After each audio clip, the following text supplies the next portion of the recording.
Enquanto eu sangrava na mesa de parto, gritando por socorro, meu marido sentou e abriu o jornal. É normal? Mulher sempre faz drama, ele disse ao médico que chegou atrasado. Por 18 horas, estive entre a vida e a morte, enquanto o homem que jurou me amar simplesmente me assistia definhar. Olá, meus queridos e minhas queridas. Que bênção poder falar com vocês hoje. Sou Ivonete Aparecida Bueno. Tenho 73 anos bem vividos, nascida em Itapipoca, no Ceará, mas hoje moro aqui em Catalão, no interior de Goiás. Estou gravando esse vídeo da minha varanda, onde tenho minhas plantinhas todas bem cuidadas. Vocês podem ver essas samambaias bonitas aqui atrás de mim? Cultivo elas há mais de 15 anos. Hoje em dia, passo meus dias cuidando do meu jardim e fazendo meus bordados. Comecei a bordar quando ainda era mocinha, mas só depois dos 60 que transformei isso numa pequena renda. Faço toalhas, guardanapos e até roupinhas de bebê com meus bordados. As pessoas da cidade fazem encomendas, principalmente para enxovais. É um trabalho que me acalma a alma, viu? Cada pontinho que dou é como se estivesse costurando pedacinhos da minha própria história. Minha filha Luciana me ajudou a montar esse canal. Foi ela que disse: "Mãe, suas histórias precisam ser contadas." No começo fiquei com vergonha, imagina só, uma senhora da minha idade falando para esse mundão da internet. Mas agora vejo quanto isso pode ajudar outras pessoas. E vocês, minhas queridas e meus queridos que estão me assistindo agora, me contem aqui nos comentários. De qual cidadezinha vocês estão me ouvindo? E em que horinha do dia encontraram esse vídeo? De manhãzinha com o café, depois do almoço, ou já de noitinha depois da janta? Eu sempre leio todos os comentários e fico tão feliz em saber de onde vocês são e quando tiram um tempinho do dia para ouvir as histórias dessa vovó aqui. Me conta, viu? Vamos criar uma corrente de carinho. Se gostarem do vídeo, não esqueçam de deixar aquele seu joinha e se inscrever no canal. É só apertar aquele botão vermelho ali embaixo. Minha neta Clarinha, de 12 anos, me ensinou que é importante dizer isso. E pode apertar o sininho também, que aí você recebe notificação quando eu postar um vídeo novo. Hoje quero conversar com vocês sobre um assunto difícil, mas que precisa ser falado. Sobre como até nos momentos que deveriam ser os mais bonitos da vida de uma mulher, como o nascimento de um filho, podemos sofrer abusos de quem deveria nos proteger. Nem sempre o abuso vem de um tapa ou de um grito. Às vezes ele vem do silêncio, da indiferença, do abandono quando mais precisamos de ajuda. Lembro como se fosse hoje do nascimento do meu primeiro filho, o Cláudio Honor. Foi em 1972. Eu tinha apenas 20 anos, e aquele dia mudou minha vida para sempre. Não só porque me tornei mãe, mas porque foi quando percebi que tipo de homem tinha ao meu lado. Nasci numa casinha simples de taipa, dessas com chão batido, lá em Itapipoca. Meu pai, Eustáquio Bueno, trabalhava na roça, plantava feijão, milho e mandioca numa terrinha que não era nossa, mas que o patrão dele deixava plantar em troca de serviço. Era um homem bom, meu pai, de poucas palavras, mas de muito trabalho. Já minha mãe, Zenaida, era costureira, fazia roupas para as famílias mais abastadas da região e também remendava as nossas. Éramos 6 irmãos. Eu, a mais velha, depois vinham o Odair, a Diva, o Olívio, a Durvalina e o Jerônimo, o caçulinha. Nossa casa era pequena, mas bem cuidada. Tinha 2 quartos, um para meus pais e outro onde nós, os 6 filhos, nos espremíamos em 2 esteiras grandes estendidas no chão. A cozinha tinha um fogão a lenha que minha mãe acendia logo cedinho, ainda escuro, para fazer o café e o cuscuz de milho que a gente comia todas as manhãs antes de sair para a lida. O quintal era grande, com muitas árvores frutíferas, pés de manga, de caju, de goiaba e um chiqueiro onde criávamos 2 porcos que eram nossa poupança para o tempo difícil. Quando menina, acordava antes do sol nascer. Ajudava minha mãe a acender o fogão, ia buscar água na cacimba que ficava a uns 15 minutos de casa. Carregava o balde na cabeça, como todas as mulheres da região faziam. Depois de tomar o café, ia para a escola que ficava a quase 1 hora de caminhada. Era uma escolinha rural, com uma sala só onde estudavam crianças de todas as idades. A professora, Dona Hortência, era uma mulher rígida, mas que me ensinou a ler e escrever com muita dedicação. Depois da escola, voltava para casa para ajudar nos afazeres. Lavava roupa no riacho junto com minha mãe, cuidava dos meus irmãos menores, ajudava a fazer comida. Aos domingos, íamos à igrejinha de São Sebastião, o santo padroeiro da nossa comunidade. Era um dia especial porque usávamos nossas roupas melhores e, depois da missa, as famílias se reuniam na praça para conversar e as crianças podiam brincar. Ah, as brincadeiras da minha infância! Brincava de roda com as outras meninas, cantando Ciranda, Cirandinha e Terezinha de Jesus. Os meninos jogavam bola de meia ou soltavam pipa. Às vezes, todos juntos, brincávamos de pega-pega e esconde-esconde até o sol se pôr. Na época do São João, que é uma festa muito importante no Ceará, fazíamos fogueira e comíamos milho assado, pamonha, canjica e bolo de milho. Dançávamos quadrilha e pulávamos fogueira, uma tradição que diziam trazer sorte. Minha melhor amiga era a Terezinha, filha do seu Aristides, o dono da venda. Nós duas éramos inseparáveis. Íamos juntas para a escola, brincávamos juntas, sonhávamos juntas com o futuro. Quando eu crescer vou ser professora, dizia ela. E eu vou ser costureira como minha mãe, respondia eu. Nossa vida era simples, mas não passávamos necessidade. Claro que tinha os tempos de seca, quando o feijão acabava mais cedo e a água ficava escassa. Nesses momentos, meu pai precisava ir trabalhar mais longe, às vezes ficava semanas fora, em fazendas de outros municípios. Minha mãe se virava fazendo mais costuras e vendendo cocadas que eu e minhas irmãs ajudávamos a fazer. Foi numa dessas secas, quando eu tinha 12 anos, que começaram as dificuldades maiores para nossa família. Era 1964. Lembro bem porque foi o ano do que chamavam de Revolução. Mas lá no interior a gente mal sabia o que estava acontecendo no resto do país. A seca daquele ano foi terrível, a pior em décadas, diziam os mais velhos. Os açudes secaram, as plantações morreram, até as cacimbas mais fundas começaram a dar água salobra. Meu pai, desesperado por não conseguir mais trabalho na região, decidiu tentar a sorte em Fortaleza. Ficou quase um ano longe, mandando um dinheirinho quando podia. Minha mãe, que sempre foi muito religiosa, passou a fazer novenas diárias para São José, o santo das chuvas. Nós, crianças, sentíamos a mudança no clima da casa. Não era só o calor escaldante e a falta d'água, era a preocupação estampada no rosto da minha mãe, o silêncio pesado quando mais um vizinho anunciava que ia embora para o Sudeste. Foi nessa época que notei a primeira grande mudança na minha vida. Tive que deixar a escola para ajudar mais em casa. A professora Hortência veio pessoalmente falar com minha mãe. Dona Zenaida, a Ivonete é uma aluna brilhante, não tire ela da escola. Mas não tinha jeito, cada um tinha que fazer sua parte para a família sobreviver. Minha mãe começou a me ensinar a costurar. É um ofício, filha.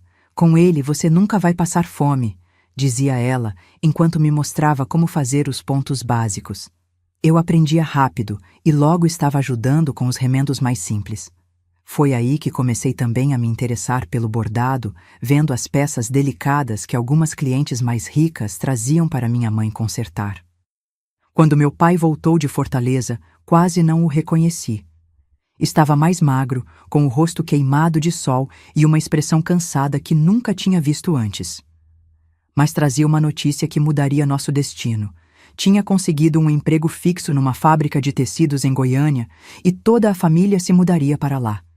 Lembro do misto de medo e excitação que senti ao saber que deixaríamos Itapipoca.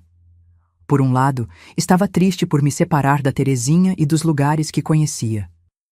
Por outro, sonhava com a cidade grande, com voltar a estudar, com uma vida menos dura que a do sertão. Foi uma viagem longa e cansativa, num pau de arara lotado, atravessando estradas de terra que mais pareciam rios na época das chuvas, que finalmente tinham chegado. Dormimos em rodoviárias, comemos farofa de ovo que minha mãe tinha preparado para a viagem, bebemos água de garrafas que esquentava com o calor do dia. chegamos em Goiânia no início de 1965.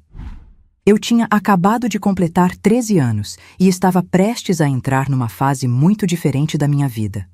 A cidade grande, com seus prédios, ônibus e multidões, me assustava e fascinava ao mesmo tempo.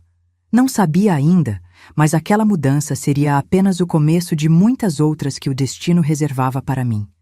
A vida em Goiânia foi um choque para uma menina criada no interior do Ceará. Os primeiros meses foram difíceis.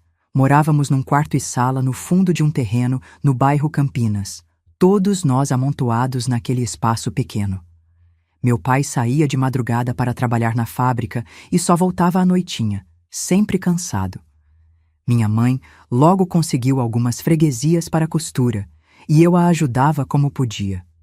Voltei a estudar numa escola pública perto de casa.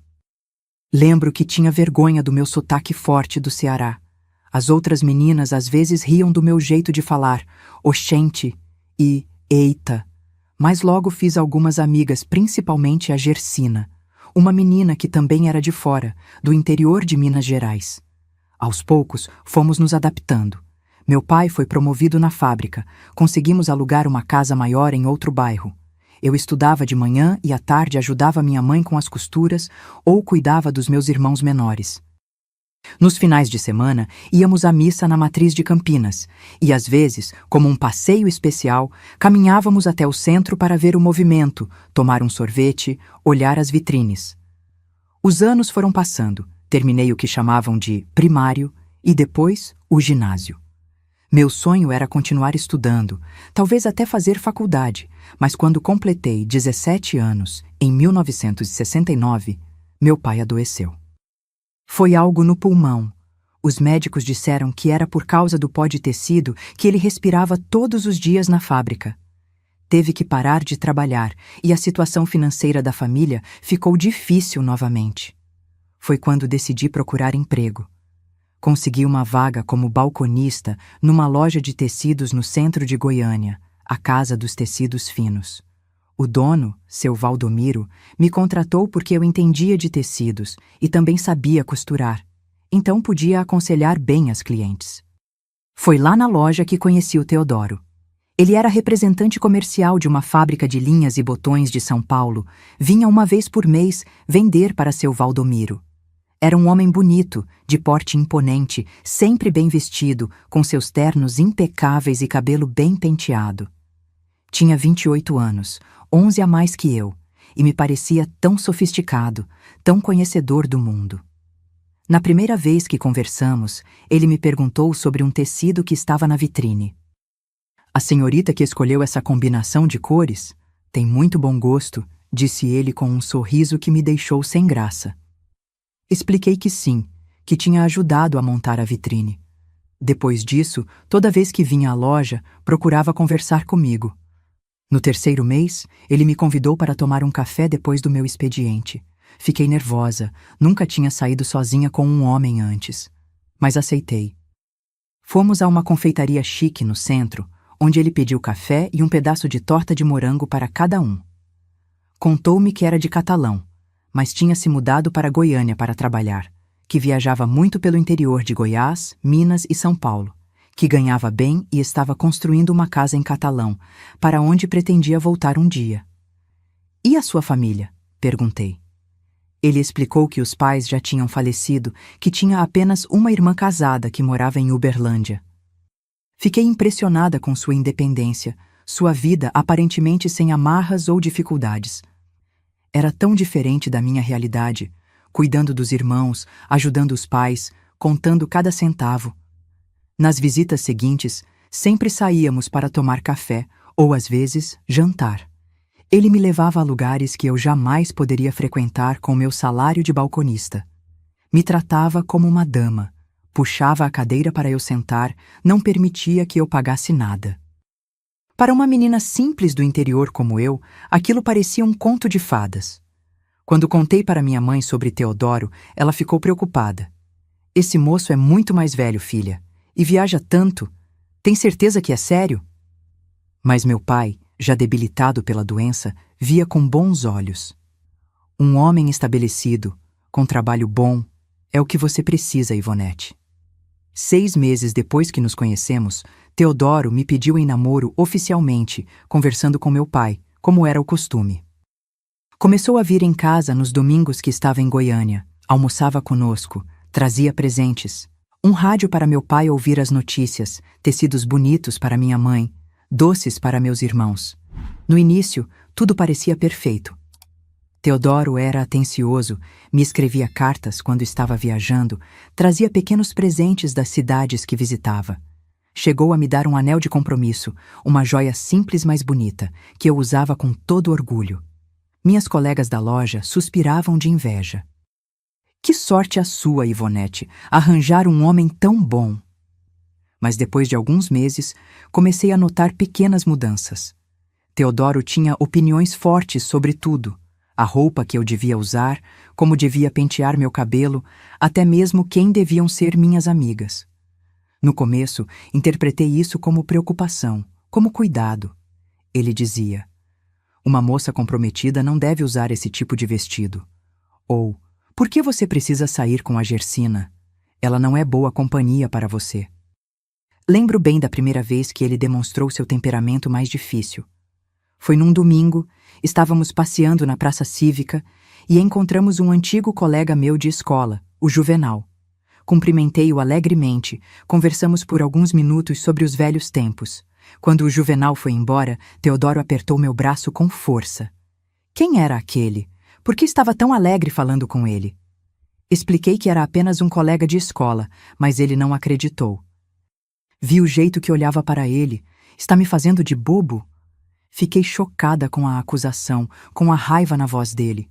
Chorei, jurei que não havia nada, e finalmente ele se acalmou, até pediu desculpas. É que te amo demais, Ivonete. Tenho medo de te perder. Aceitei as desculpas, é claro. Afinal, não era um sinal de amor ele ter ciúmes? Não era assim que os homens apaixonados se comportavam? Pelo menos era o que eu pensava na minha ingenuidade de menina do interior, que só conhecia relacionamentos pelos folhetins que lia às escondidas ou pelas radionovelas que ouvia enquanto costurava. As coisas pioraram quando meu pai faleceu, em março de 1970. Foi um golpe terrível para toda a família. Ele tinha apenas 45 anos, mas a doença pulmonar o consumiu rapidamente. Teodoro me apoiou durante o velório e os primeiros dias de luto, mas logo depois veio com uma proposta. Vocês estão passando dificuldades agora, sem o salário do seu pai. Por que não nos casamos logo? Posso cuidar de você e ajudar sua família. A proposta parecia generosa, e minha mãe, preocupada com o futuro, me incentivou a aceitar. É um bom homem, filha, e quer te dar segurança. Nos tempos de hoje, não se acha isso facilmente. 3 meses depois do falecimento do meu pai, estávamos casados. Foi uma cerimônia simples, na mesma igreja que frequentávamos. Eu com um vestido branco simples que minha mãe fez, ele com seu melhor terno. A primeira surpresa veio logo depois do casamento. Teodoro anunciou que eu deveria deixar o emprego na loja. Minha mulher não precisa trabalhar.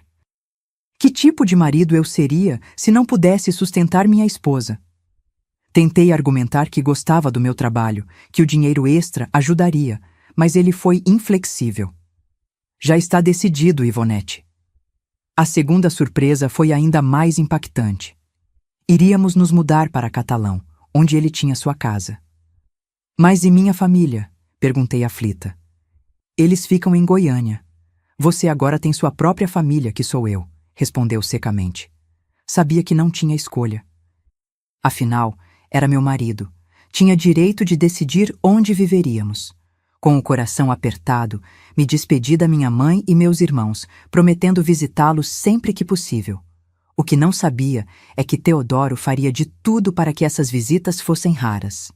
Nossa casa em Catalão era realmente bonita, muito melhor que qualquer lugar onde eu tinha vivido antes. Tinha 3 quartos, sala ampla, cozinha bem equipada, até mesmo um quintal com algumas árvores frutíferas que me lembravam um pouco de Itapipoca. Mas logo me senti como um pássaro em gaiola dourada. Teodoro passava a maior parte do tempo viajando, me deixava sozinha por semanas. Quando voltava, Queria encontrar tudo impecável, as refeições prontas exatamente como ele gostava, a casa em ordem absoluta. Se algo não estava do jeito que ele esperava, se irritava facilmente. Para que você fica em casa o dia todo, se nem isso consegue fazer direito? Nos primeiros meses de casamento, descobri também outro lado dele que não conhecia. Teodoro bebia. Não era alcoólatra, não bebia todos os dias, mas quando bebia, se transformava. Ficava agressivo verbalmente, me acusava de coisas absurdas, como estar olhando para outros homens ou não estar cumprindo meus deveres de esposa. Foi numa dessas noites, depois de voltar de uma viagem longa, que ele bebeu mais que o costume e me forçou a ter relações mesmo eu não querendo. Sou seu marido, tenho meus direitos, disse enquanto rasgava minha camisola. Chorei a noite toda, me sentindo suja e usada. De manhã, ele não se lembrava de nada, ou fingia não lembrar. Algumas semanas depois, percebi que estava grávida. Tive sentimentos contraditórios. Alegria por ter um filho, medo de como Teodoro reagiria, receio de como seria criar uma criança tão longe da minha família, praticamente sozinha a maior parte do tempo. Quando contei a Teodoro, sua reação foi estranha. Não demonstrou alegria nem tristeza, apenas disse: "Então é melhor começar a poupar dinheiro." No início, pensei que fosse preocupação financeira, mas logo entendi que não era só isso. Era como se a gravidez fosse apenas um inconveniente, algo que interferiria na sua vida confortável. As viagens dele continuaram normalmente. A gravidez não mudou sua rotina em nada. Enquanto isso, eu enfrentava os enjoos matinais sozinha, as dores nas costas, o cansaço. Não tinha uma mãe ou uma amiga por perto para me aconselhar, para segurar minha mão nos momentos difíceis. Consegui convencer Teodoro a me deixar visitar minha família quando estava de 5 meses. Foi um alívio estar com minha mãe, que me deu conselhos sobre a gravidez, preparou remédios caseiros para minhas dores, costurou roupinhas para o bebê. Meus irmãos estavam animados com a ideia de serem tios. Aqueles 10 dias foram como um oásis no deserto da minha solidão. Voltei para Catalão mais confiante, pensando que talvez o nascimento do bebê amolecesse o coração de Teodoro, que talvez nos tornássemos uma família de verdade. Comecei a preparar o quartinho, a tricotar sapatinhos, a sonhar com um futuro melhor.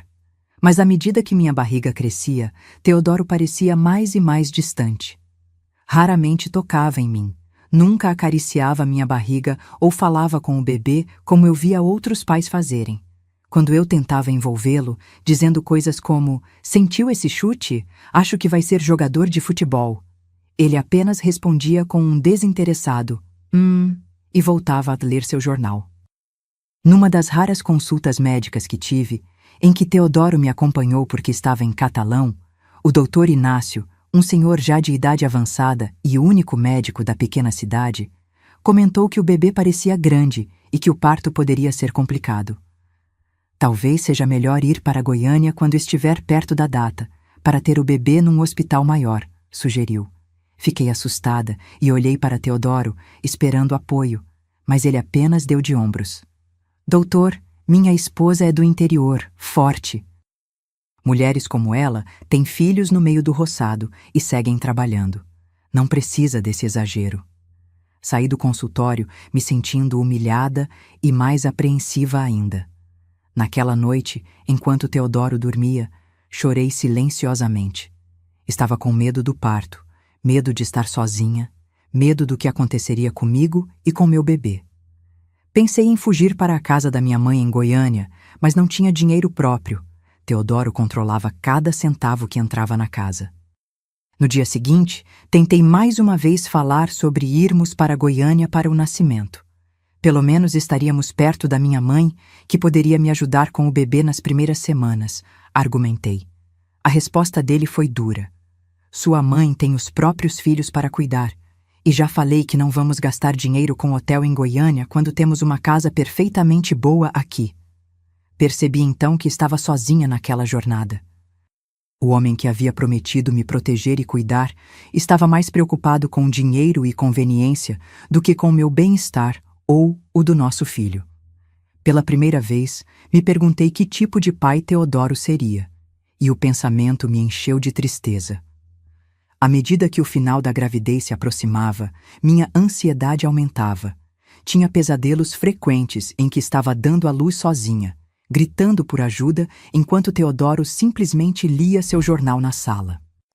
Acordava suando, com o coração disparado, apenas para encontrar o outro lado da cama vazio. Ele estava em mais uma de suas viagens. O que eu não sabia é que meus pesadelos eram premonições do que estava por vir. O pior dia da minha vida estava se aproximando e eu estaria completamente despreparada para o que aconteceria quando as primeiras contrações começassem numa noite chuvosa de agosto de 1972. Era a noite de 12 de agosto de 1972, uma data que ficou marcada na minha alma como se tivesse sido escrita a ferro quente. A chuva caía forte em catalão, fazendo um barulho ensurdecedor no telhado de nossa casa. Teodoro tinha voltado de viagem naquela tarde, cansado e mal-humorado como sempre. Eu estava na cozinha preparando o jantar, com minha barriga enorme de 9 meses completos, quando senti a primeira contração. Foi como uma facada nas costas que se espalhou para a barriga. Fiquei sem fôlego, me apoiando na pia para não cair. Quando consegui me recuperar, fui até a sala onde Teodoro lia o jornal. Teodoro, acho que o bebê vai nascer. Senti uma contração muito forte. Ele baixou o jornal lentamente, me olhou de cima a baixo com uma expressão de inconveniência, como se eu tivesse quebrado alguma regra. Tem certeza? Não é só má digestão? Você comeu aquele feijão que sobrou do almoço de ontem. Tenho certeza, respondi, sentindo outra contração começar. Precisamos ir para o hospital. Ele dobrou o jornal metodicamente, colocou-o sobre a mesa e suspirou. Está chovendo muito, Ivonete. As estradas devem estar um lamaçal. E já é tarde, quase 9 horas. Por que esses bebês nunca nascem em horários convenientes? Naquele momento, uma contração ainda mais forte me atingiu. Gemi de dor, me curvando para a frente. Teodoro finalmente se levantou, mas não para me socorrer. Foi até a janela, afastou a cortina e olhou para a chuva torrencial. Como eu disse, está um dilúvio. O hospital fica do outro lado da cidade. Vamos esperar a chuva diminuir. Não podemos esperar, gritei, sentindo o pânico crescer. O Dr. Inácio disse que o bebê é grande, que pode haver complicações. Precisamos ir agora. Teodoro se virou para mim com aquele olhar frio que eu já conhecia bem. O mesmo olhar que tinha quando eu mencionava visitar minha família ou quando falava em arranjar um trabalho em catalão. Não seja dramática, Ivonete. Mulheres dão à luz há milhares de anos. Sua própria mãe teve 6 filhos, não foi? E aposto que não fez esse escândalo todo. Outra contração me atingiu, mais intensa, me fazendo gritar de dor. Quando passou, falei entre dentes. Vou ligar para a vizinha Durvalina, pedir que ela chame o Dr. Inácio para vir aqui. Não vai incomodar os vizinhos a essa hora, Teodoro ordenou, sua voz subindo de tom. Vá para o quarto, deite-se. Vou preparar um chá e logo você se acalma. Obedeci, não porque acreditava que um chá resolveria, mas porque não tinha forças para discutir. Arrastei-me até o quarto, cada passo uma agonia. As contrações estavam ficando mais frequentes e intensas. Deitei na cama, sentindo o colchão molhado sob mim. Minha bolsa havia estourado. Quando Teodoro entrou com a xícara de chá e viu a situação, seu rosto se contorceu numa expressão de nojo.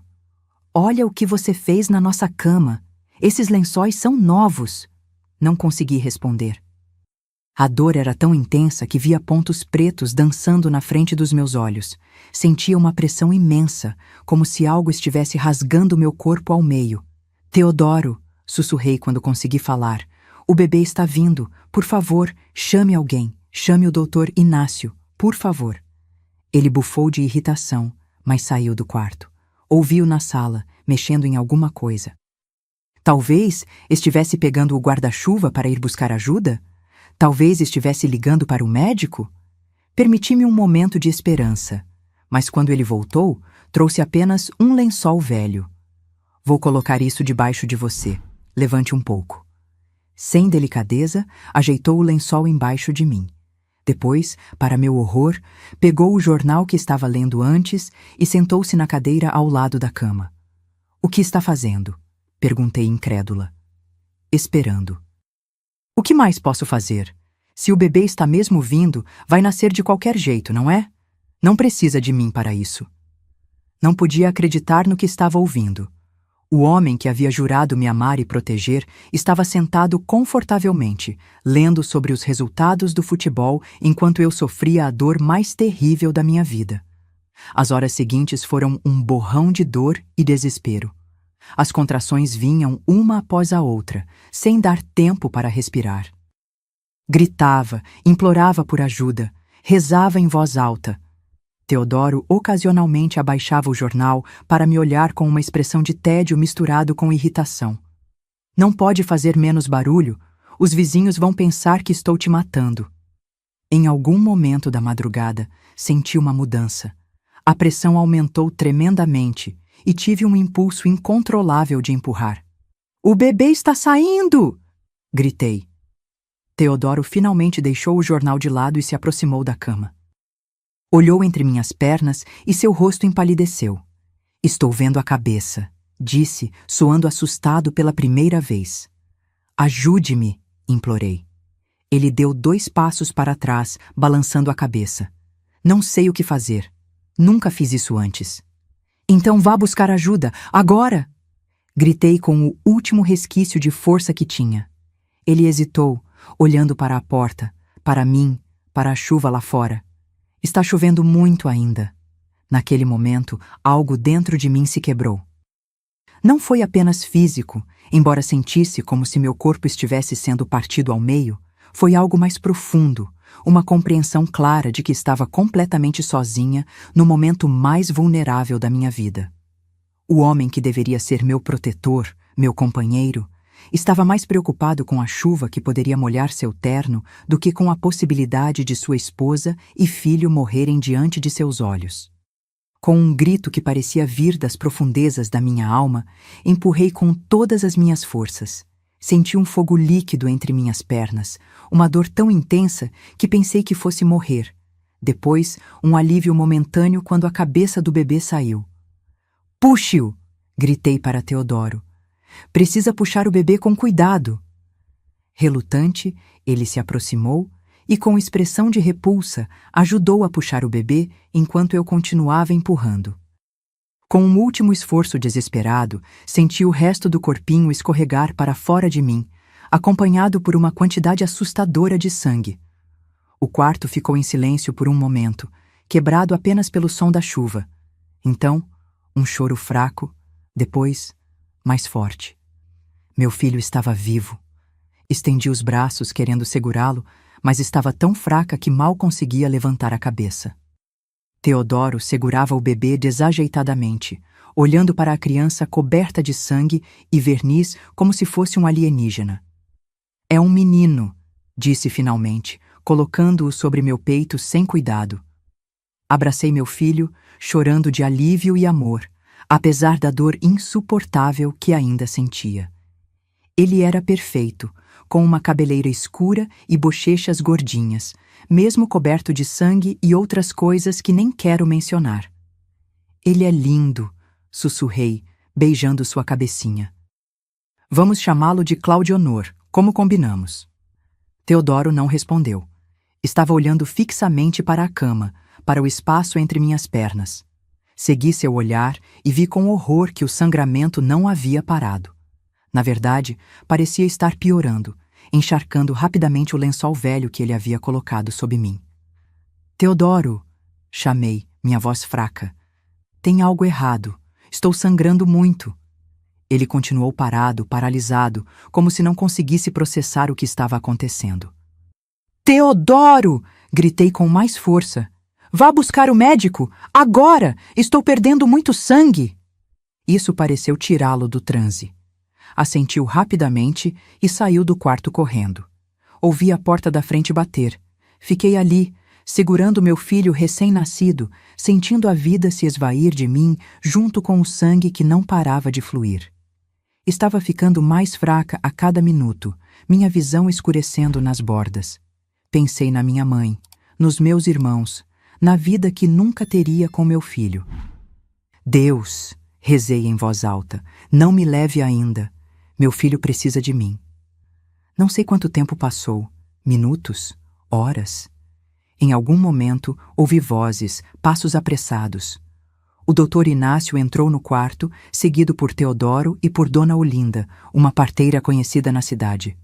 Meu Deus do céu! Exclamou o médico ao ver a quantidade de sangue. Rapidamente, pegou o bebê de meus braços e o entregou a Dona Olinda, que o embrulhou num cobertor limpo que havia trazido. A placenta não saiu, disse o doutor. Inácio, examinando-me rapidamente. E há um rasgo grande. Está perdendo sangue demais. Precisamos levá-la para o hospital imediatamente. Mas a chuva... começou Teodoro. O médico o interrompeu com um olhar furioso. Seu Teodoro, sua esposa está morrendo. Se não a levarmos agora para o hospital, não passará desta manhã. Fui carregada para o carro do médico, enrolada em cobertores ensanguentados. Dona Olinda ficou com o bebê, prometendo cuidar dele até que eu voltasse. Se voltasse. A última coisa que vi antes de perder a consciência foi o rosto de Teodoro, uma mistura de preocupação e irritação, como se toda aquela situação fosse um grande inconveniente para ele. Acordei 3 dias depois no hospital de Catalão. Tinha recebido transfusões de sangue e passado por uma cirurgia de emergência para estancar o sangramento e reparar os danos internos. O doutor Inácio explicou que eu havia sofrido uma hemorragia grave devido à retenção da placenta e a lacerações extensas durante o parto. Foi por pouco, Dona Ivonete, mais meia hora e não teríamos conseguido salvá-la. Perguntei por meu filho e me disseram que estava bem, ainda sob os cuidados de Dona Olinda. Teodoro apareceu brevemente, desconfortável no ambiente hospitalar, reclamando dos custos do tratamento. Não perguntou como eu estava me sentindo, não demonstrou alívio por eu estar viva. Sua principal preocupação era quando eu poderia voltar para casa para cuidar do menino e da casa. Quando finalmente voltei para casa, uma semana depois, estava fraca demais para cuidar do bebê sozinha. Minha sogra, Dona Zenaide, que nem sabia que existia até então, veio de Uberlândia para ajudar. Era uma mulher dura, crítica, que deixava claro a todo momento que eu havia falhado ao não conseguir dar à luz normalmente. No meu tempo, mulher tinha filho e no dia seguinte já estava na roça trabalhando. Dizia ela, enquanto eu lutava para me levantar da cama, os pontos da cirurgia ainda doloridos. Teodoro voltou às suas viagens assim que a mãe chegou, claramente aliviado por não ter que lidar com um bebê chorão e uma esposa convalescente. Antes de partir, veio ao quarto onde eu amamentava Claudionor. Parou na porta, sem entrar, e disse friamente: Da próxima vez, vamos para Goiânia bem antes. Esse parto nos custou uma fortuna. Não consegui responder. Só depois que ele saiu, deixei as lágrimas caírem livremente enquanto olhava para o rostinho do meu filho. Da próxima vez, ele disse. Como se houvesse uma próxima vez. Como se eu pudesse sequer pensar em passar por aquilo novamente. Os médicos haviam sido claros. Meu útero havia sido gravemente danificado. Tive sorte de não precisar removê-lo, mas mais filhos seriam extremamente arriscados. Não contei isso a Teodoro antes de ele viajar.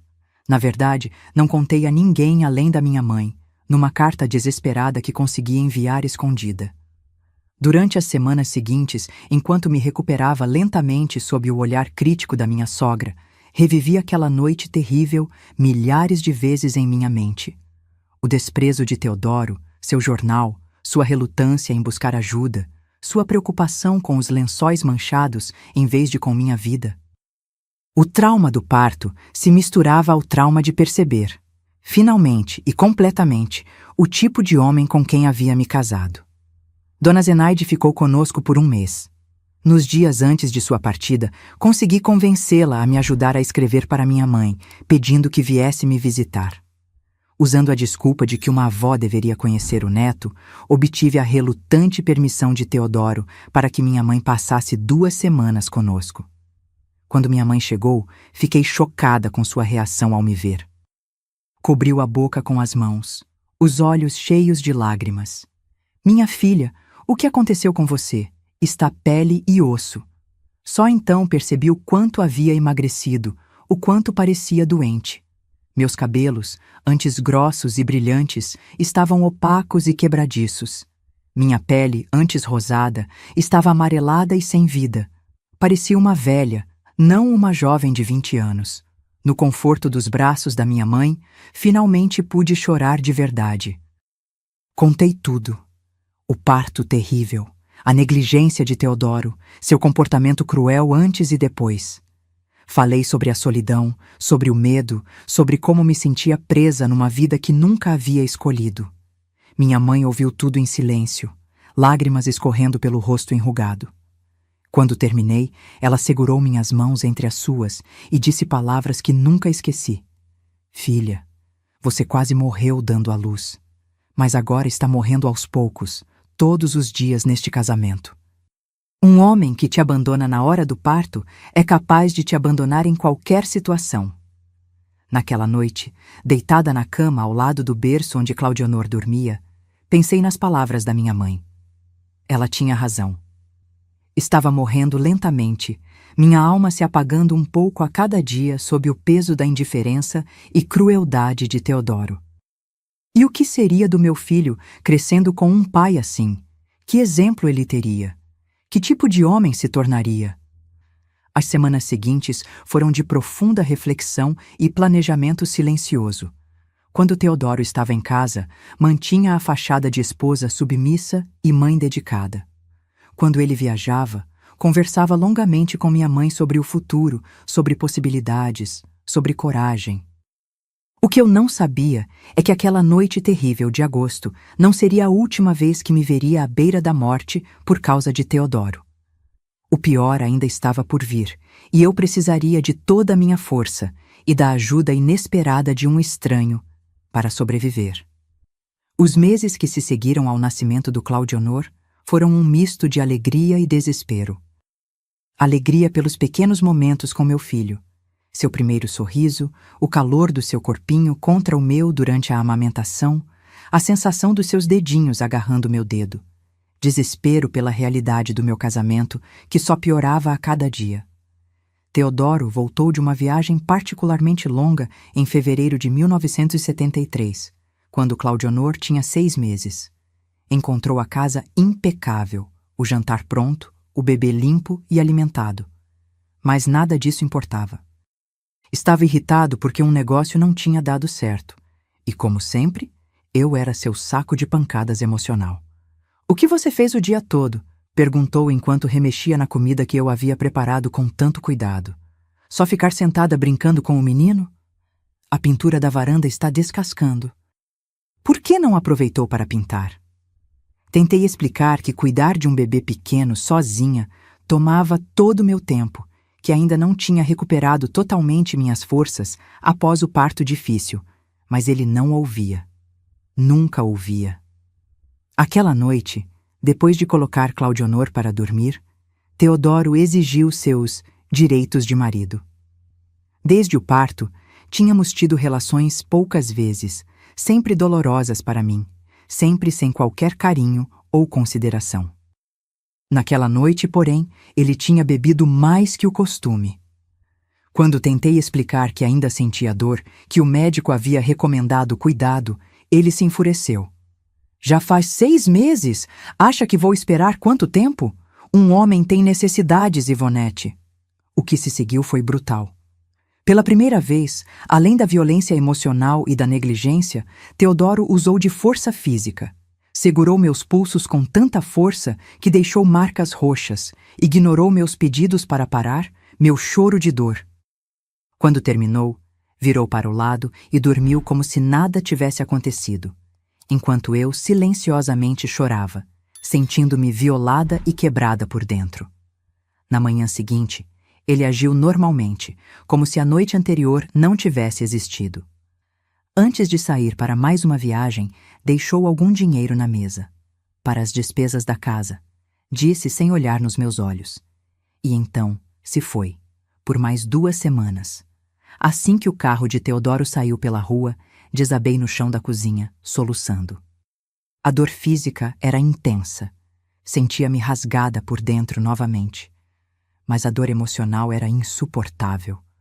Onde estava aquele rapaz bem vestido que me tratava como uma dama, que puxava a cadeira para eu sentar? Tinha sido tudo uma ilusão? Ou ele havia se transformado depois do casamento? Não importava. O homem com quem eu estava casada era um monstro, e eu precisava proteger meu filho e a mim mesma. Claudionor começou a chorar em seu berço, trazendo-me de volta à realidade. Sequei as lágrimas, respirei fundo e fui cuidar do meu bebê. Enquanto o amamentava, olhando para seu rostinho inocente, tomei uma decisão. Precisava sair daquele casamento, daquela casa, daquela cidade. Mas como? Não tinha dinheiro próprio, não tinha para onde ir além da casa da minha mãe, que já vivia apertada com meus irmãos. Naquela tarde, ainda dolorida e emocionalmente exausta, fui até a pequena venda do bairro comprar leite e pão. Dona Quitéria, a proprietária, uma senhora de uns 60 anos, me olhou de um jeito estranho quando entrei. "Tá tudo bem com a senhora, dona Ivonete?" perguntou com genuína preocupação. Tentei sorrir, mas meus lábios tremeram.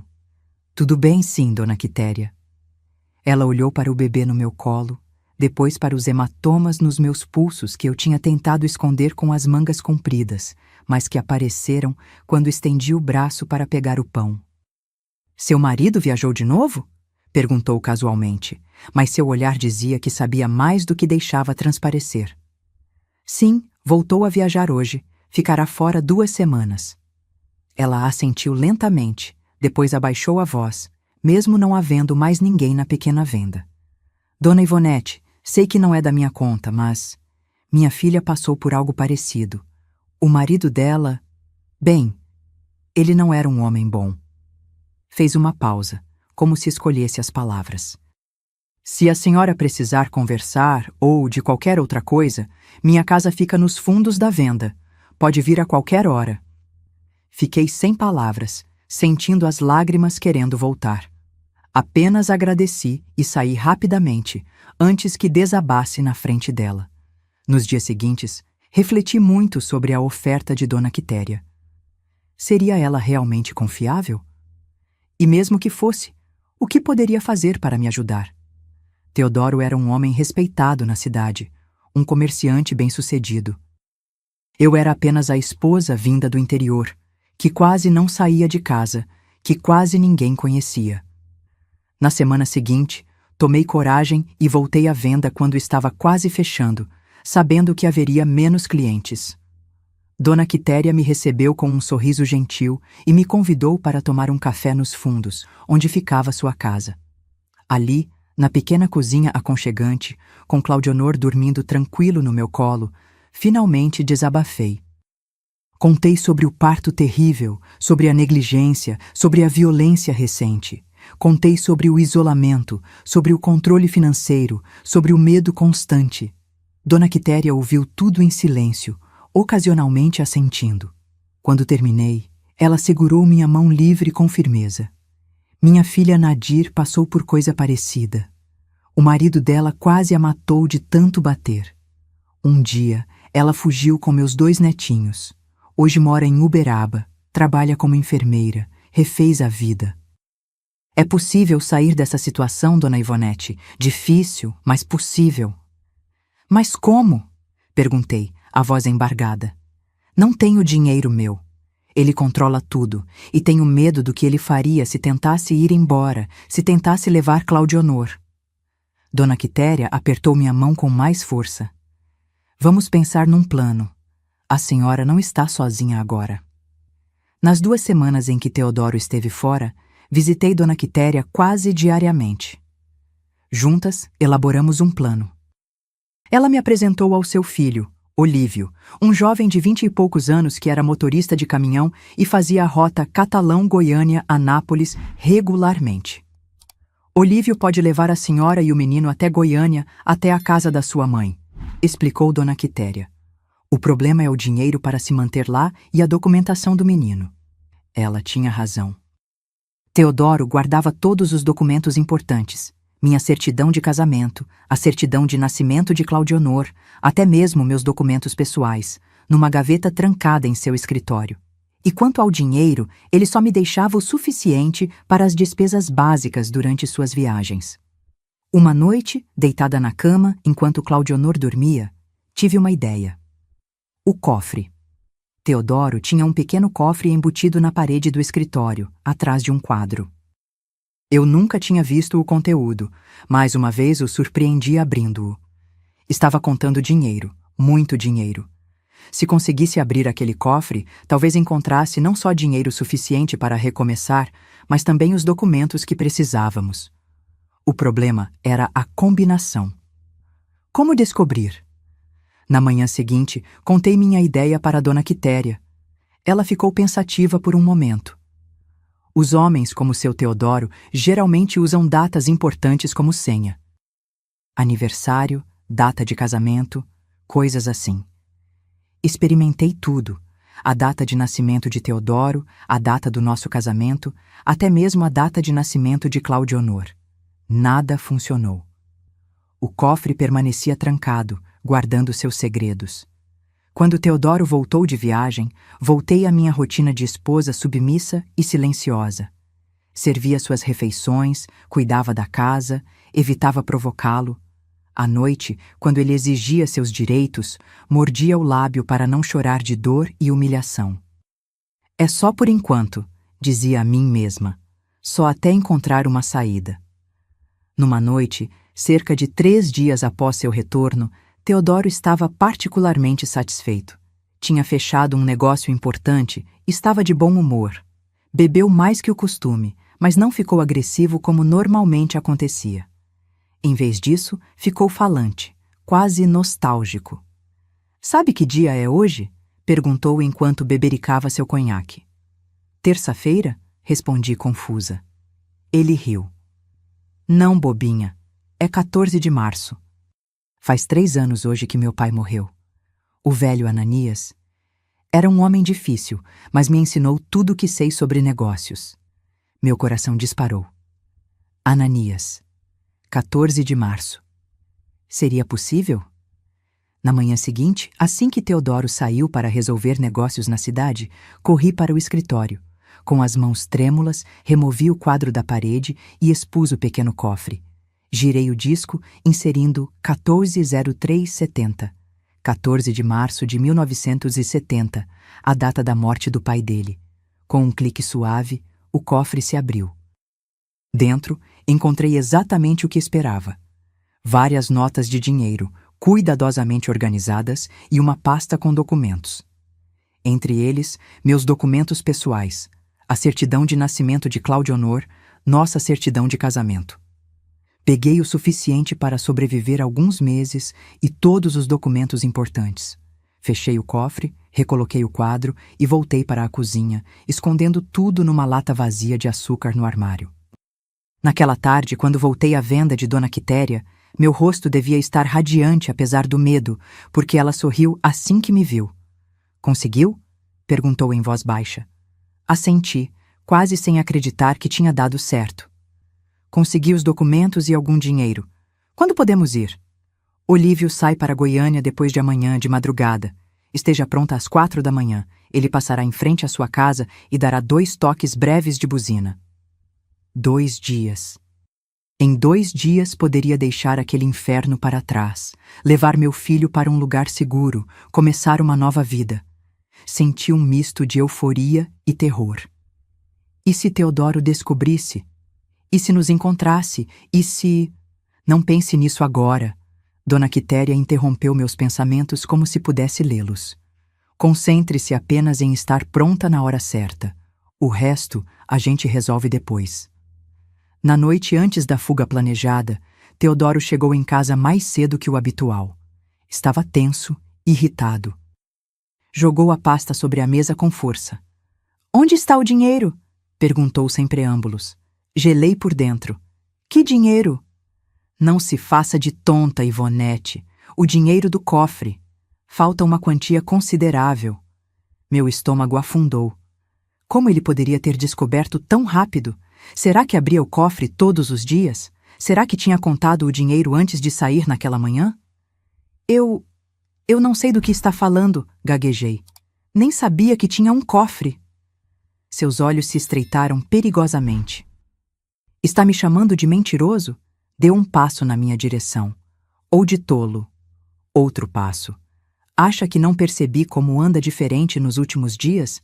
Como fica horas na venda daquela velha intrometida? Meu coração disparou. Ele sabia. De alguma forma, sabia ou desconfiava dos meus planos. Talvez tivesse até mesmo me seguido, ouvido minhas conversas com Dona Quitéria.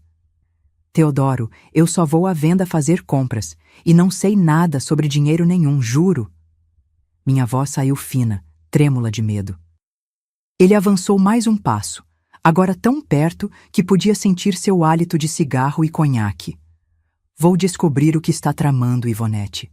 E quando descobrir... Deixou a frase no ar, a ameaça clara em seus olhos. Naquele momento, Claudionor, que dormia no quarto ao lado, começou a chorar. Nunca fiquei tão grata pelo choro do meu filho. Teodoro recuou, ainda me encarando. Vá cuidar do menino. Continuamos essa conversa depois. Corri para o quarto, tomando Claudionor nos braços, embalando-o contra meu peito que subia e descia com a respiração acelerada. Calma, meu anjinho, sussurrei, tanto para ele quanto para mim mesma. Vai ficar tudo bem. Mas sabia que não ficaria, não se continuássemos ali. Teodoro estava desconfiado, estava furioso. E um Teodoro furioso era perigoso, imprevisível. Não podíamos esperar até o amanhecer, até o caminhão de Olívio. Precisávamos sair naquela mesma noite. Quando Teodoro finalmente adormeceu, depois de mais conhaque e mais acusações, comecei a agir. Com o máximo de silêncio possível, reuni algumas roupas minhas e de Claudionor numa trouxa improvisada.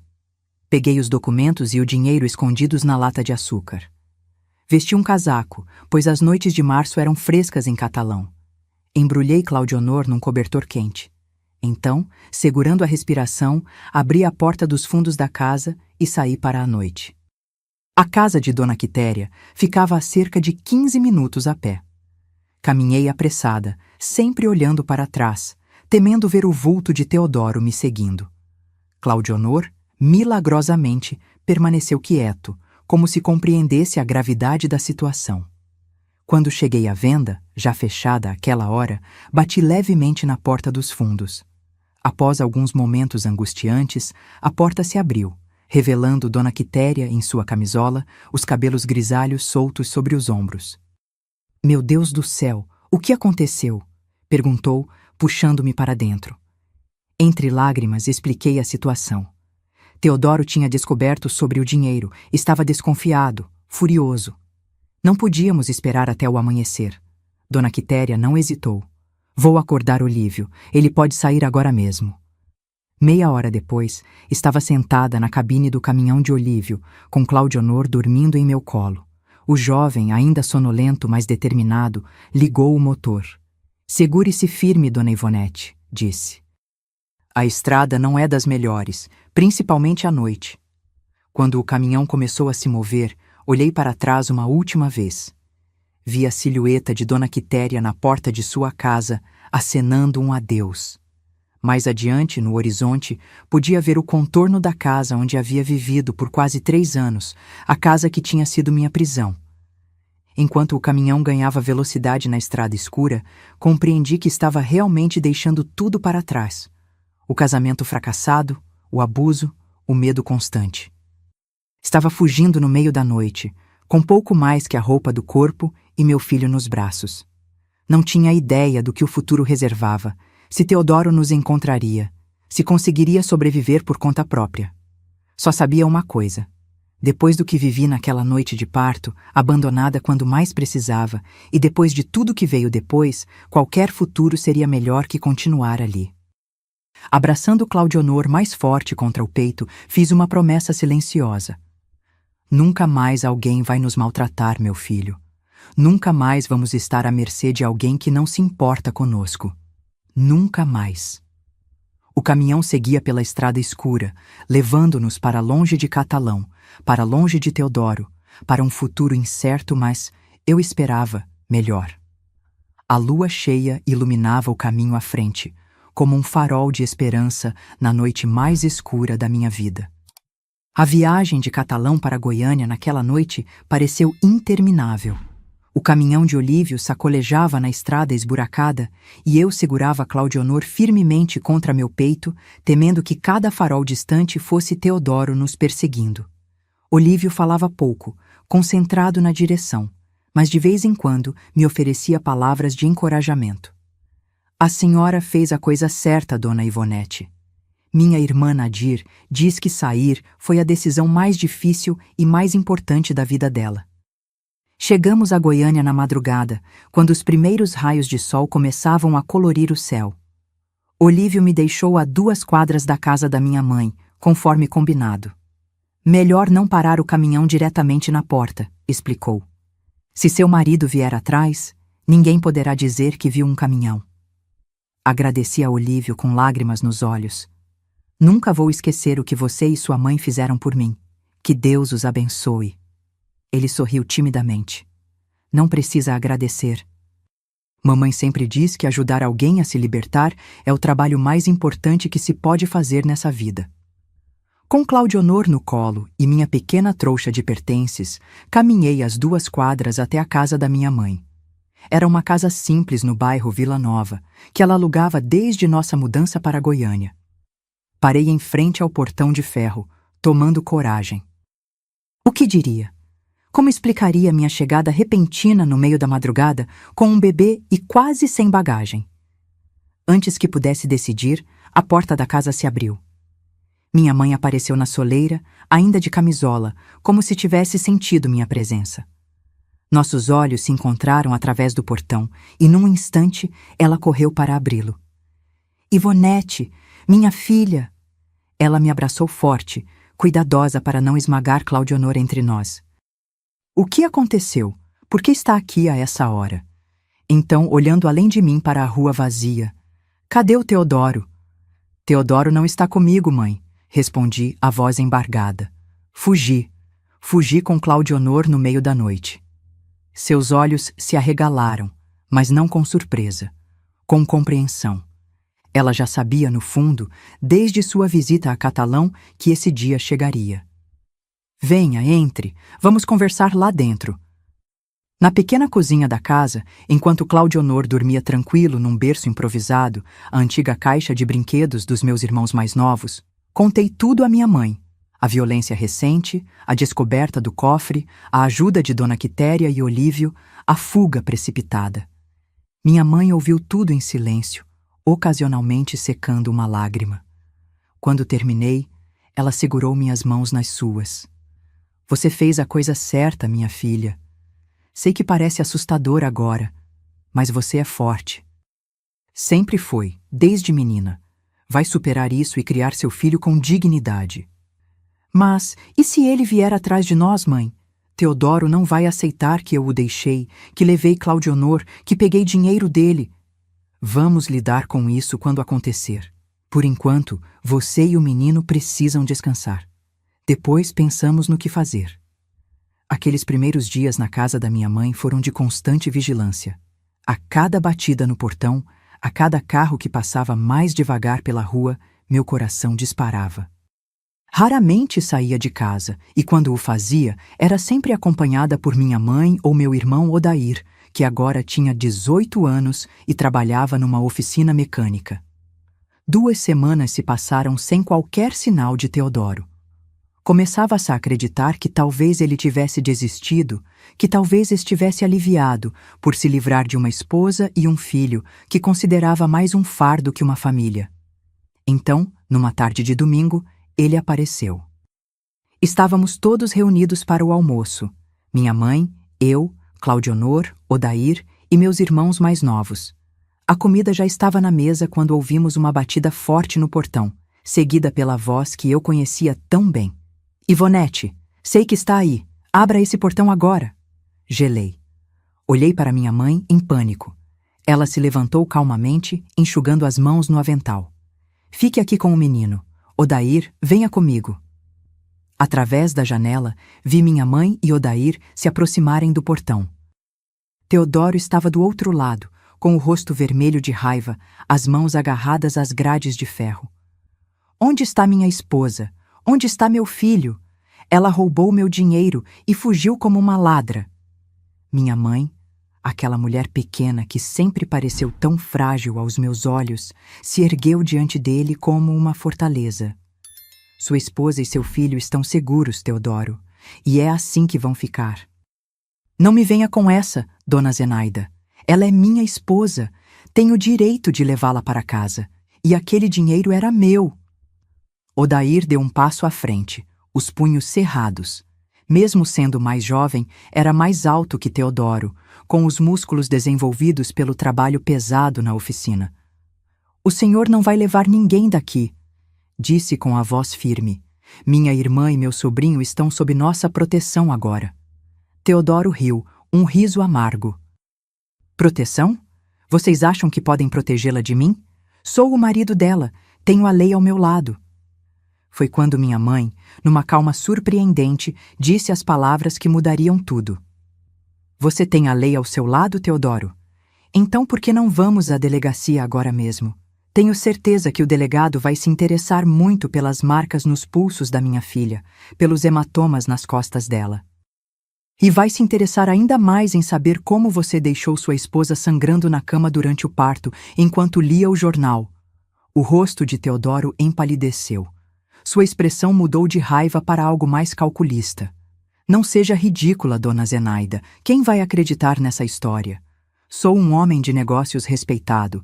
Ivonete é apenas uma mulher histérica que não soube lidar com a responsabilidade de ser mãe.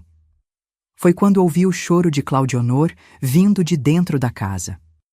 Sem pensar, corri para acudi-lo, aparecendo na porta com ele no colo. Os olhos de Teodoro se fixaram em mim, e por um momento terrível, pensei que ele fosse derrubar o portão. Ivonete, ele disse, a voz subitamente mais suave, tentando soar razoável. Vamos conversar. Sei que as coisas não têm sido fáceis, mas podemos resolver isso. Volte para casa comigo, por favor. Senti minhas pernas tremerem, mas encontrei forças onde não sabia que existiam. Não vou voltar, Teodoro, nunca mais. Seu rosto se contorceu novamente em fúria. Você não tem escolha, é minha esposa, aquele é meu filho. Um pai que abandona o próprio filho durante o nascimento não merece ser chamado de pai, respondi, surpreendendo a mim mesma com a firmeza na voz. Isso não acabou, Ivonete, ameaçou ele, apontando o dedo. Vou recuperar o que é meu. Espere e verá. E com isso, virou as costas e saiu a passos largos, entrando em seu carro estacionado na esquina.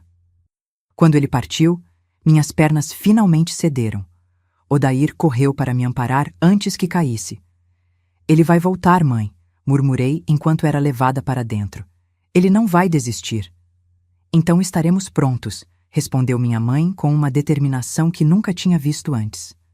Ninguém vai machucar você ou Claudionor novamente. Ninguém. Naquela mesma tarde, minha mãe chamou um conhecido, seu Geraldo, que era escrivão na delegacia do bairro. Ele veio até nossa casa, ouviu minha história, viu os hematomas que ainda marcavam meu corpo. Explicou que, legalmente, Teodoro tinha direitos como meu marido e pai de Claudionor, mas que eu poderia buscar proteção se provasse os abusos. Vai ser difícil, dona Ivonete, explicou com honestidade. A justiça não costuma interferir em assuntos de família, mas podemos tentar.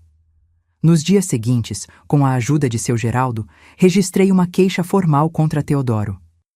Fui até a delegacia, mostrei as marcas de violência, contei sobre o parto, sobre o isolamento, sobre o controle financeiro.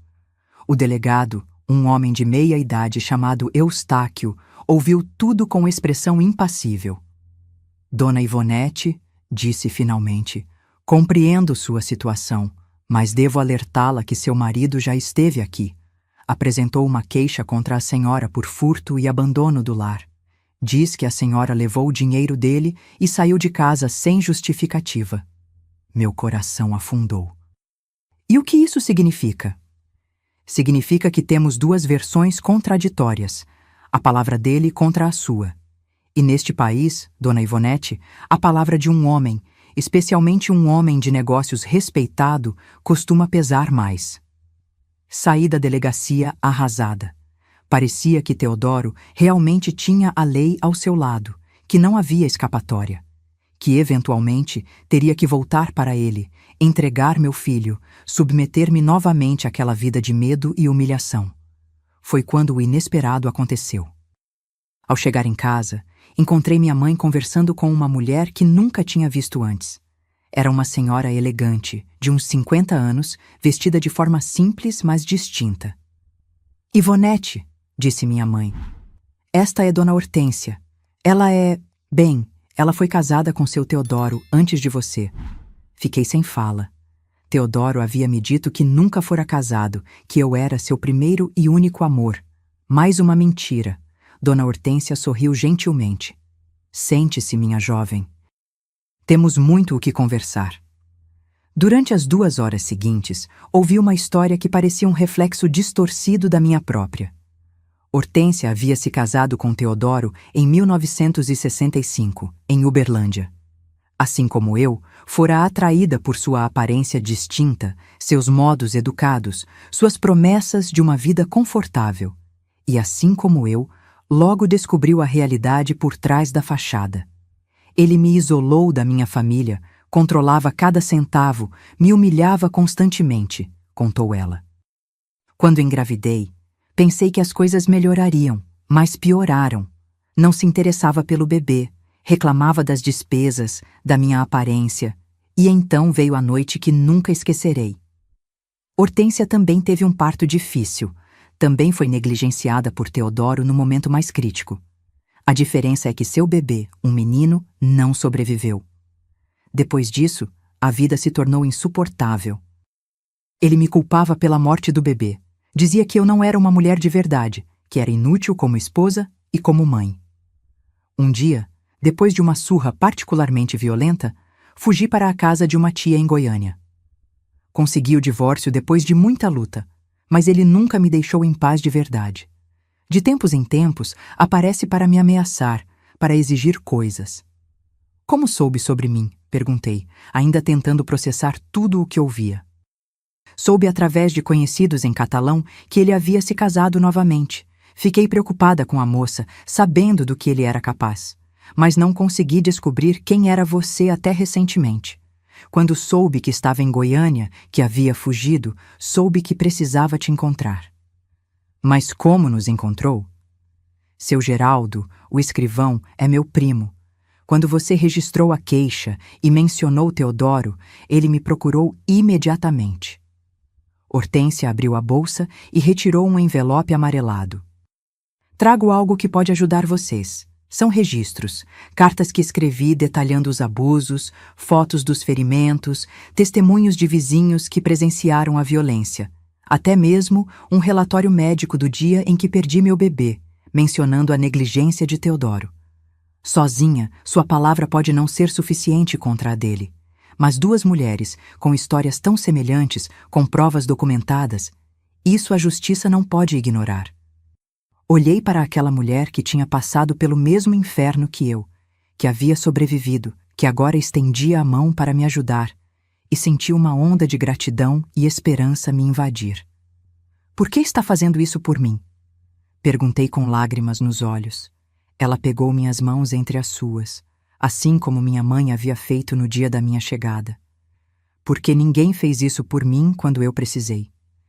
E por que homens como Teodoro só continuam a fazer o que fazem porque suas vítimas permanecem isoladas, silenciadas. Juntas, podemos quebrar esse ciclo. No dia seguinte, voltamos à delegacia. Dessa vez, não fui sozinha. Estava acompanhada por minha mãe, por seu Geraldo e por Hortência, carregando seu envelope de provas. O delegado Eustáquio nos recebeu com relutância, claramente incomodado por termos voltado. Quando Hortência começou a falar, vi sua expressão mudar gradualmente. Quando ela abriu o envelope e espalhou seu conteúdo sobre a mesa, As fotos, as cartas, os relatórios médicos, vi algo que parecia ser respeito surgir em seus olhos. Estou vendo um padrão aqui, disse finalmente. Um padrão muito perturbador. Nas semanas seguintes, o caso ganhou um novo rumo. O delegado Eustáquio, convencido pelas evidências, arquivou a queixa de Teodoro contra mim e abriu um inquérito para investigar as acusações de violência doméstica.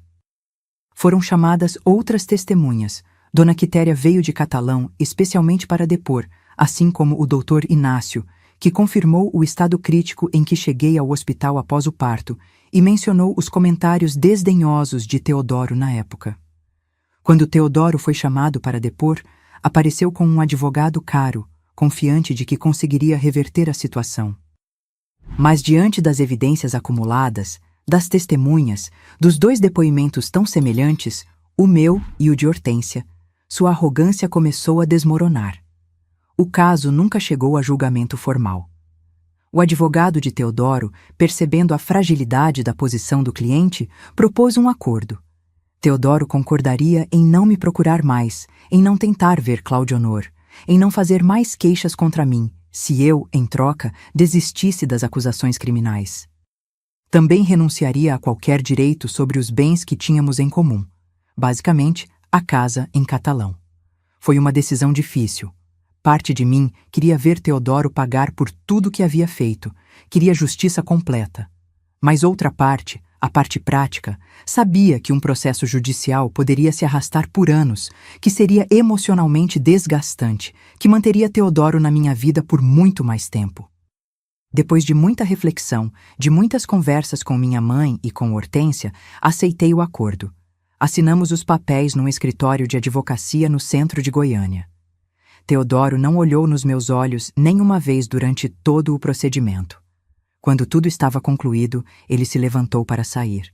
Na porta virou-se brevemente. Espero que esteja satisfeita, Ivonete. Destruiu minha reputação, tirou meu filho de mim. Pela primeira vez em muito tempo, não senti medo ao encará-lo. Você fez isso consigo mesmo, Teodoro. E Claudionor merece um pai melhor. Ele saiu sem responder e nunca mais o vi. As semanas seguintes foram de reconstrução. Com o dinheiro que havia trazido do cofre, aluguei um pequeno apartamento próximo à casa da minha mãe. Comecei a procurar trabalho, mas não era fácil para uma mulher separada com um bebê pequeno. Foi Hortência quem me ofereceu uma oportunidade, convidando-me para trabalhar na pequena loja de artigos de costura que administrava. Sua mãe me disse que você tem talento com agulha e linha, explicou, e preciso de alguém em quem possa confiar. Assim começou uma nova fase da minha vida. Trabalhava na loja durante o dia, com Claudionor, geralmente por perto num cercadinho improvisado. À noite, fazia trabalhos de costura e bordado para complementar a renda. Não era uma vida luxuosa, mas era uma vida em paz, sem medo, sem humilhações, sem a sombra constante de Teodoro. Hortência se tornou mais que uma chefe. Tornou-se uma mentora, uma amiga, quase uma segunda mãe. Ela nunca teve outros filhos depois da tragédia com Teodoro e adotou Claudionor como o neto que nunca teve. Ensinou-me não apenas sobre o negócio de costura, mas sobre independência, sobre dignidade, sobre reconstruir a vida após o trauma. O que ele fez com você foi terrível, dizia ela. Mas não deixe que isso defina quem você é. Você é mais, muito mais que a ex-esposa de Teodoro, muito mais que uma vítima. E com o tempo, comecei a acreditar nisso. A jovem assustada que fugiu de Catalão numa noite de março foi dando lugar a uma mulher mais forte, mais segura, mais completa. O medo foi se dissipando, as feridas emocionais foram cicatrizando, e o futuro que antes parecia tão incerto começou a tomar forma diante de mim. Claudionor crescia saudável e feliz, cercado pelo amor da família. Minha mãe, meus irmãos, Hortência. Todos contribuíam para criar um ambiente seguro e acolhedor para ele. Às vezes, me pegava observando-o enquanto dormia, maravilhada com como algo tão puro e inocente podia ter surgido de um relacionamento tão tóxico. Ele era minha maior alegria, minha razão de seguir em frente. Os anos foram passando. A loja de Hortência prosperou e, eventualmente, me tornei sócia. Claudionor entrou na escola, um menino brilhante e curioso. Em 1979, 7 anos após deixar Catalão, recebi a notícia de que Teodoro havia falecido num acidente de carro, voltando de uma viagem de negócios. Senti uma estranha mistura de emoções. Não alegria, certamente não tristeza, talvez apenas um alívio final, a certeza de que ele nunca mais poderia nos ameaçar. Foi nesse momento que comecei a pensar em voltar a Catalão. Não por causa de Teodoro, mas porque, apesar de tudo, ainda considerava a pequena cidade como um lar de alguma forma. Queria que Claudionor conhecesse suas raízes, queria rever Dona Quitéria, queria mostrar a mim mesma que podia enfrentar os fantasmas do passado. A decisão não foi fácil e levaria ainda alguns anos para concretizá-la. Mas a semente estava plantada. Um dia eu voltaria a Catalão, não como a esposa assustada de Teodoro, mas como uma mulher dona do próprio destino, com meu filho ao meu lado, pronta para escrever um novo capítulo da nossa história. Hoje, aos meus 73 anos, vivo uma vida tranquila aqui em Catalão. Quem diria que um dia eu voltaria para esta cidade que foi palco de tanto sofrimento? Mas a vida tem dessas coisas, meus queridos. Às vezes precisamos fazer as pazes com o passado para seguir em frente com leveza no coração. Retornei a Catalão em 1985, quando Claudionor tinha 13 anos. Foi uma decisão difícil, mas necessária. Depois que Teodoro faleceu, descobri que a casa onde vivemos ainda estava no meu nome, parte do acordo que fizemos na separação.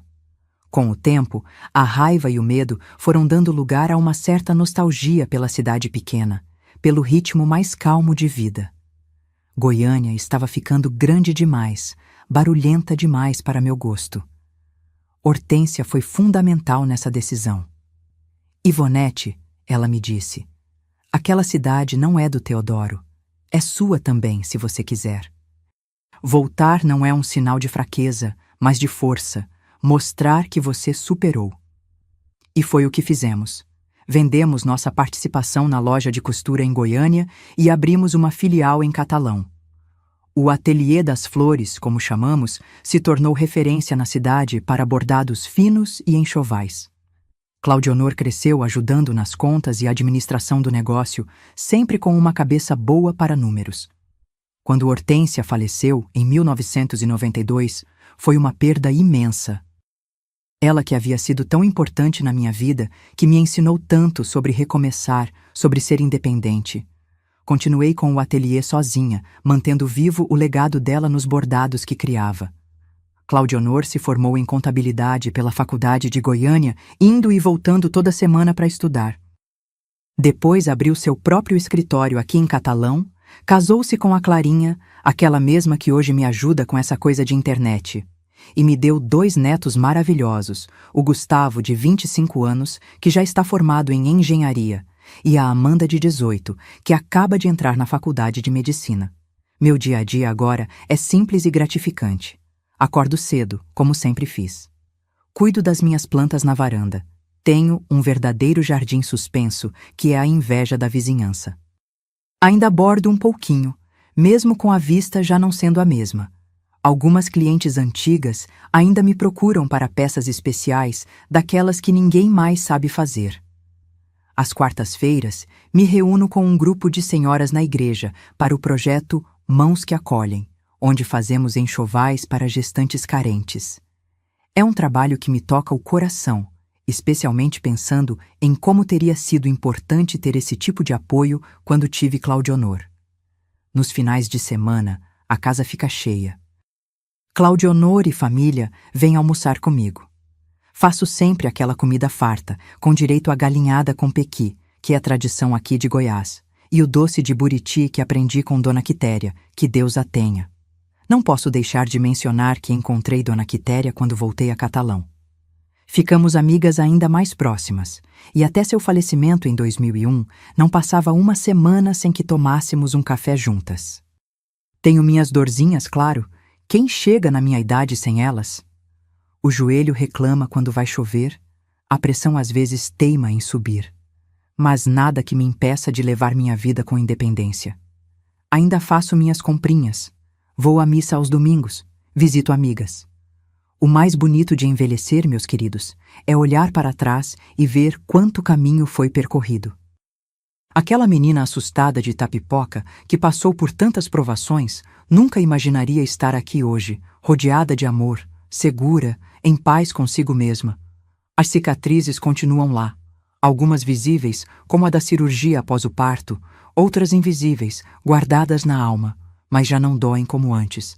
São marcas de uma batalha que venci.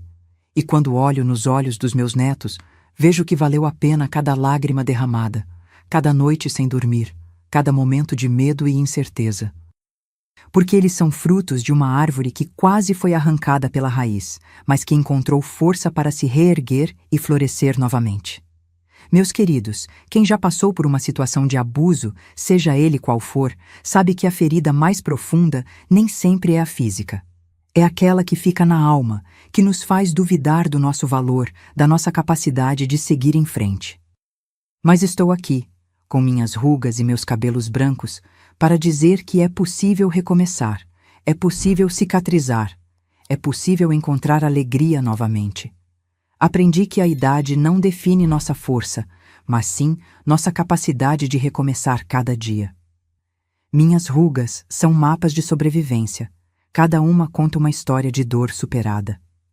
A vida me ensinou que até na escuridão mais profunda, nossa luz interior nunca se apaga. Se você está vivendo um relacionamento onde é maltratado, ignorado, onde suas necessidades são sempre as últimas a serem consideradas, ou nem são consideradas, saiba que isso não é amor. Amor é respeito, é cuidado, é querer o bem do outro tanto quanto o próprio. Nunca permiti que minha dignidade fosse roubada, mesmo quando tentaram levar tudo de mim. Descobri que somos mais fortes do que imaginamos, especialmente quando pensamos que não aguentamos mais. Se você conhece uma mulher que está sofrendo como eu sofri, estenda sua mão. Às vezes, tudo o que precisamos é saber que não estamos sozinhas, que existe um caminho para fora daquele sofrimento. Dona Quitéria e Hortência foram anjos na minha vida, apareceram quando eu mais precisava de ajuda. Talvez você possa ser esse anjo para alguém. Não importa onde você esteja no mundo, saiba que existem pessoas e organizações prontas para ajudar. Busque informações sobre proteção na sua região. A dignidade e o respeito são valores universais, não importa onde você esteja. O tempo não cura todas as feridas, mas nos ensina a viver com elas e ainda assim sorrir. Minha história não é sobre o que fizeram comigo, mas sobre como escolhi responder. Aprendi que a verdadeira fortaleza não está em nunca cair, mas em levantar todas as vezes. E você que está me assistindo agora, por favor, não espere mais um minuto para buscar ajuda se estiver numa situação de abuso. Não espere chegar ao seu limite, como eu cheguei naquela noite terrível do parto. Não espere até quase perder sua vida. Você merece viver com dignidade, com respeito, com amor verdadeiro. Compartilhe este vídeo com quem você acha que precisa ouvir esta mensagem. Pode ser que suas palavras não consigam alcançar alguém, mas talvez as minhas, de uma senhora que já viveu muito e viu muito, possam tocar um coração fechado pelo medo. Se este relato tocou seu coração, por favor, deixe seu like, inscreva-se no canal e ative o sininho. Cada inscrição me dá forças para continuar compartilhando minha história, para continuar sendo voz para quem ainda não encontrou a sua. E se você está enfrentando uma situação parecida com a que vivi, me conte nos comentários. Essa comunidade é um espaço seguro, onde podemos nos apoiar mutuamente. Compartilhe sua história, compartilhe sua dor, mas também compartilhe sua esperança. Porque enquanto houver esperança, há um caminho pela frente. Não deixe para amanhã. Se você está sofrendo, busque ajuda. Agora. Se conhece alguém que está sofrendo, estenda sua mão imediatamente. Não espere que a situação piore. Não espere por mais uma chance que nunca vem. A vida é muito preciosa para ser vivida no medo. Porque, meus queridos, O que eu nunca contei para ninguém até hoje é que naquela noite, enquanto sangrava quase até a morte, fiz uma promessa a Deus.